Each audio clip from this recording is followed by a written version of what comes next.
नमस्कार दर्शक बंधु बीपी न्यूज को आपण को स्वागत।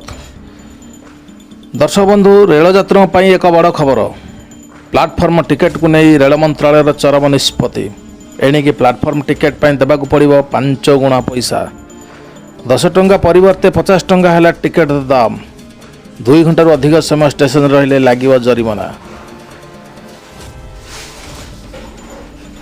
जदि आपण कौन कम रेल स्टेशन को जाऊँगी आ प्लाटफर्म टिकेट किणुंट तेज एपाई आपन को 50 टंका देवाक पड़ो कारण रेल मंत्रालय बर्तमान प्लाटफर्म टिकेट को 5 गुणा वृद्धि करने को निष्पत्ति नहीं। तेज कोरोना कालर महंगा माड़े रेल मंत्रालय एभली निष्पत्ति को नहीं बर्तमान सोशल मीडिया आरंभ हो जाए जोरदार चर्चा।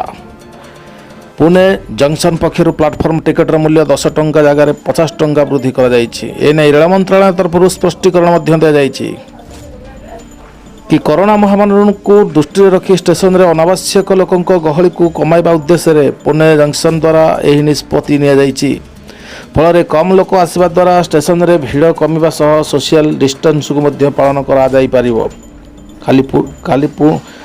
खाली पुणे नुहे कोरोना कटकणा लागू होगा दिन ठारू देश में प्राय 25 स्टेशन रे प्लाटफर्म टिकेटर दाम को 5 गुणा अर्थात 50 टंका पर्यंत बढ़ाई दि जाइए। तेज कोविड-19 महामारी को दृष्टि रखी स्टेशन मानक भीड़ कमाई रेल मंत्रालय एभली निष्पत्ति नहीं।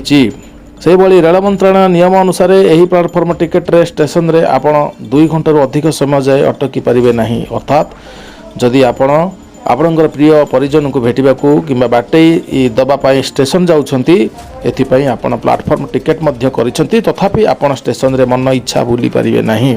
प्लाटफर्म टिकेट काटी आपण रेलवे प्लाटफर्म रे मात्र 2 घंटा ही सब काम शेष करिया पड़िबो। याठार अधिक समय रहिबा पई आपण को अनुमति दबाकू पड़िबो आपण को अनुमति नबाकू पड़िबो। एही भली ताजा खबर जानिया पई आपण सब्सक्राइब करंतु आमर बीपी न्यूज यूट्यूब चैनल को। नमस्कार दर्शक बंधु, जय जगन्नाथ।